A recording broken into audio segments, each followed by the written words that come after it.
Legend of Zelda Tears of the Kingdom is easily one of the biggest games releasing this year, and Nintendo just dropped a brand new video demonstrating some of Link's new powers, so let's talk about it. Are you listening? Hey, welcome back, friends. Legend of Zelda Tears of the Kingdom launches on May 12th, which means I have 45 days to beat Breath of the Wild. And seeing that Breath of the Wild takes like 50 hours to beat, and right now I'm averaging like 2 to 3 hours of gaming a week, that means I will beat the game just in time in 25 weeks. What is that? September? Anyway, in case you missed the news, Nintendo dropped a really cool reveal video today that was clearly designed to get like the remaining 3 gamers that aren't hyped about this game hyped. And while for me, seeing the sheer size of the open world is enough to get me hyped for this game. All I've heard about Breath of the Wild is how massive that game felt. And now you're essentially doubling that by adding the sky, and to me, that's something that's definitely worth checking out. I mean, let alone if I could have a nickel for every single gamer who's playing the game and is like, can you believe that this is running on the Nintendo Switch? But as we mentioned, to hype the masses, Nintendo decided to show off some of Link's new powers, with the first power being Link's recall ability, which allows players to approach an object in-game and rewind the movement or trajectory of that object. And in today's video, they showed Link like approaching a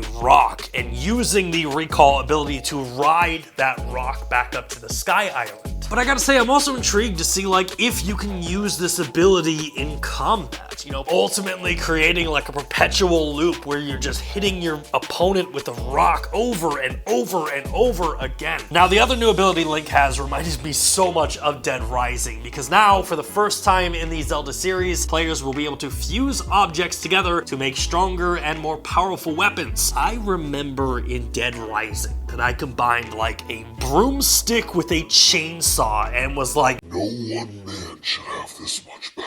And now in Tears of the Kingdom, players will be able to do that exact same thing. Nintendo showed off combining rocks and sticks to make these cool hammers, but the developer was also really clear in saying that each fused weapon will offer its own unique attack damage, durability, and of course attack range. And while some of the fused weapons were more OP than others, eyeball arrows. Yeah, in case you didn't see it, you can also combine monster eyeballs and arrows to create these wildly overpowered heat-seeking missiles. You don't even have to be aiming in the right direction. You're just like, what'd you say?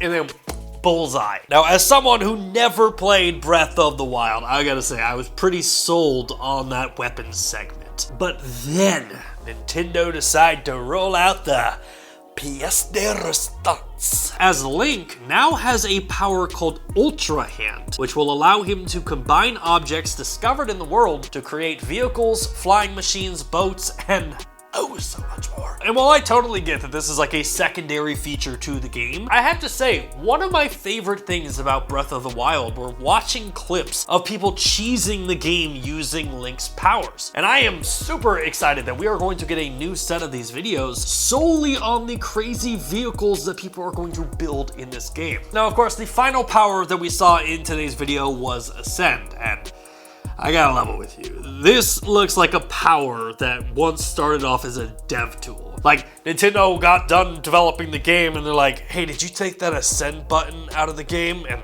they're like, no.